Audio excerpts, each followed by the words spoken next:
Salut, c'est Ben de Retour d'Expérience et aujourd'hui on se retrouve pour parler du Sigma 24 mm f1.4 DGDN Art. Et avant de faire le tour du propriétaire, je vous propose de mater quelques images que j'ai fait avec ce 24 mm et on en discute juste après.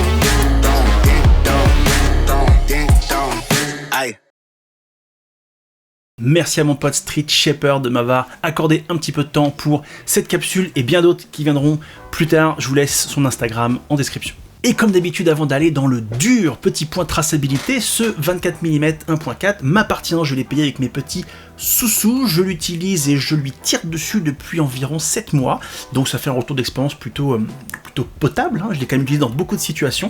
Il appartient à une très grande série de DGDN Art 1.4, il me semble qu'il doit y avoir le 14, il y a le 20, il y a le 24 que j'ai là, le 35 que j'ai là, le 50 que j'ai là, le 85 que j'ai là, et je crois qu'il doit ne manquer que le 135 mm qui arrivera peut-être un jour. Mais que ce soit des optiques de près de la part de Sigma ou les miennes, vous avez la même authenticité et vous avez la même honnêteté, puisque quand il y a des défauts, je vous l'ai dit, et quand il y a des qualités, je vous l'ai dit, donc vous aurez mon avis transparent comme d'habitude. En termes de caractéristiques techniques, ce 24 mm est un 24 mm plein format disponible en deux montures, monture Sony E et monture L, Panasonic, Leica, Sigma, Blackmagic, DJI et j'en passe. On est sur un 24 mm qui pèse 520 grammes, c'est tout léger, ça mesure 9,5 cm, c'est tout petit.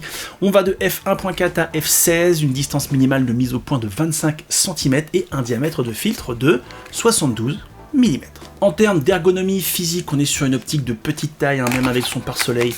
On n'est pas gros, moi c'est ce que j'apprécie beaucoup, c'est très équilibré, c'est très léger, c'est très compact, c'est tout ce que j'attends d'un 24 mm. On a comme d'habitude sur la gamme Art la petite bague de diaph qu'on aime tellement, vous avez tous les boutons nécessaires, vous avez un AF-MF, vous avez un bouton personnalisable, vous n'en avez qu'un seul d'ailleurs. Vous avez le système AFL-MFL qui permet de bloquer la mise au point en manuel, pardon, quand vous faites de l'astrophotographie, ça vous évite d'avoir des petits gestes malencontreux et de changer votre réglage, ça a aussi d'autres inconvénients. Vous avez le système clickless qui permet de tourner la bague de diaph sans faire de bruit, et ça c'est top quand on est vidéaste. Et enfin vous avez le lock qui vous permet soit d'éviter de passer en mode automatique, soit au contraire de verrouiller votre bague de diaph sur le mode automatique. Vous avez donc tous les boutons nécessaires pour travailler correctement. Dernier petit truc sympa que Sigma a mis à disposition, c'est ça c'est un petit lock qui permet ici de mettre un filtre au cul de l'optique, un petit filtre ND, parce que à 24 mm il y a toujours un risque de vignettage quand on le met en bout de fût, mais vous avez la possibilité, je crois que c'est la marque Incase qui doit fabriquer ça, mais il faudrait vérifier, vous avez la possibilité de mettre un filtre ND ici, ce qui est très pratique, notamment quand on fait du paysage. Petite pause dans la vidéo pour te rappeler que je suis partenaire Miss Numérique et que si tu envisages d'investir dans ce 24 mm ou tout autre objectif ou boîtier pour faire de la photo ou de la vidéo, il suffit d'aller sur Miss Numérique et au moment de passer au panier, tu tapes mon petit code RDEX, ça te coûte pas plus cher et ça soutient la chaîne, ça me permet de pouvoir me payer les déplacements quand je vais à Saint-Malo faire des vidéos avec mes copains qui font du vélo et te tester des objectifs. Merci à toi. Optiquement, en termes de piqué, ce 24 mm est fidèle à la gamme Art, c'est-à-dire qu'à 1.4 en plein centre, vous avez un piqué maximum. Sur les bords, vous êtes un petit peu moins piqué, il faudra fermer à f4 pour être vraiment idéal.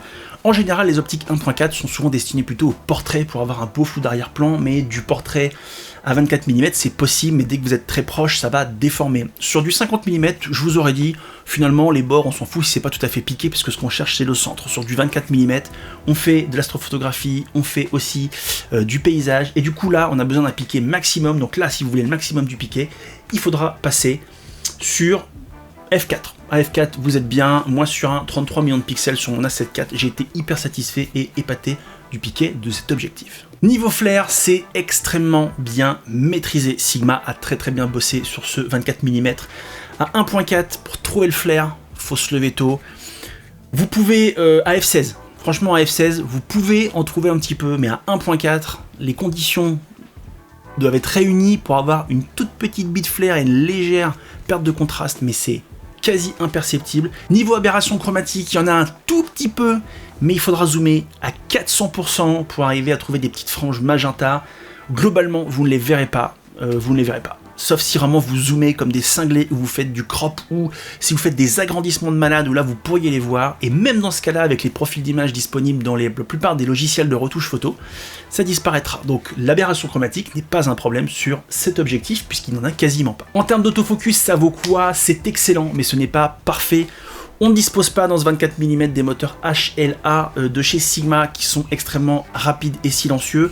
Dans 90% des usages, vous serez très bien avec ce 24 mm. Moi, pour du reportage, pour du mariage, pour l'usage du quotidien, je n'ai aucun problème. J'ai très peu d'erreurs de focus. Mais le test que j'ai fait avec Street Shepherd, où du coup on avait un sujet véloce, rapide, avec des changements de direction, j'ai fait le test du 24 en même temps que j'ai fait le test du 50 qui lui dispose des moteurs HLA et j'ai vu une différence.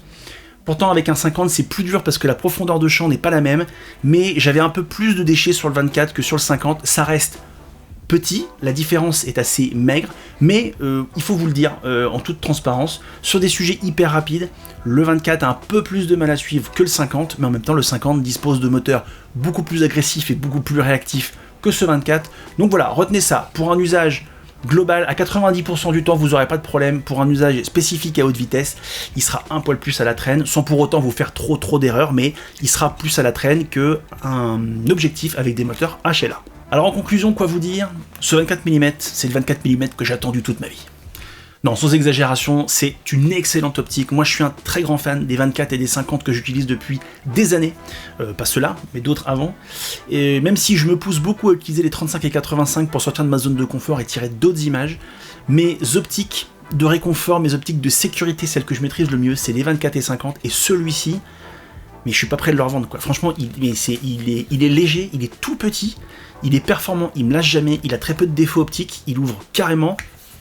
J'aimerais pouvoir vous en dire du mal, j'aimerais pouvoir vous donner quelques défauts, mais honnêtement, cette optique est fantastique, et si vous envisagez de l'acheter, vous pouvez y aller les yeux fermés, je vous la recommande vivement, c'est une excellente optique. Voilà, c'en est fini pour moi, j'espère que cette vidéo a répondu à toutes vos questions sur ce 24 mm et surtout à toutes celles que vous ne vous posiez pas. N'hésitez pas à vous abonner à mon Instagram et à vous abonner à ma chaîne YouTube, à mettre un petit commentaire pour me donner vos propres retours d'expérience parce que c'est toujours très enrichissant. Et en attendant la prochaine vidéo, prenez soin de vous. Salut.